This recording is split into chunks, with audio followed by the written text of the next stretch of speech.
இது ரொம்ப ரொம்ப முக்கியமான ஒரு கார்ட்டூனு. இது வந்து எல்லா காலத்துக்கும் பொருந்துற மாதிரி ஒரு கார்ட்டூனு. ம். டாஸ்மாக் வேணான்னு சொல்லிட்டு பெண்கள், தாய்மார்கள் எல்லாருமே சொல்லிட்டு தான் இருக்கோம். டாஸ்மாக் வருமானத்தால தான் நெறைய திட்டங்கள் நிறைவேத்த முடியுதுன்ட்டு சொல்லாம சொல்றாங்க. இருந்த 2 ஆட்சியாளர்கள் அதிமுகவா இருக்கட்டும், திமுகவா இருக்கட்டும்.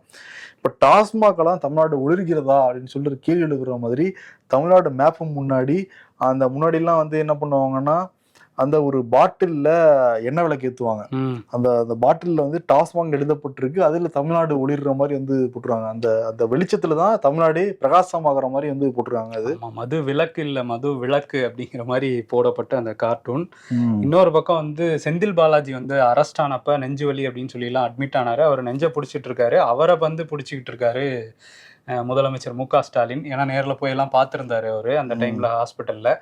அதுக்கு எதிர்க்கட்சிகள்லாம் கண்டனம் தெரிவிச்சாங்க. அந்த டைம்ல போடப்பட்ட அந்த கார்ட்டூன் அது. ஆமா. அதுல ஒரு கை இடி, ஒரு கை சிபிஐ, இன்னொரு கை அமித்ஷா. இன்னொரு கை மோடியா? அத நம்மளே புரிஞ்சுக்கலாம். மத்திய அரசுல இருக்கவங்கள கை கை காட்டுறாங்க இவங்க. காட்டுறாங்க.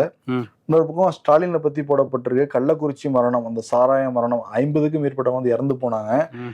இந்த அரசு வந்து அத சரியா கையாளவே கிடையாது. கள்ளச்சாராயம் வித்துட்டுருக்காங்கன்னு சொல்லிட்டு அரசாங்க எல்லாருக்குமே தெரியும். ம். ஆனா வாய் மூடி இருந்தாங்க. எதுவுமே சொல்லல அப்படிங்கிற மாரி ஒரு கார்ட்டூன் அது. ம்.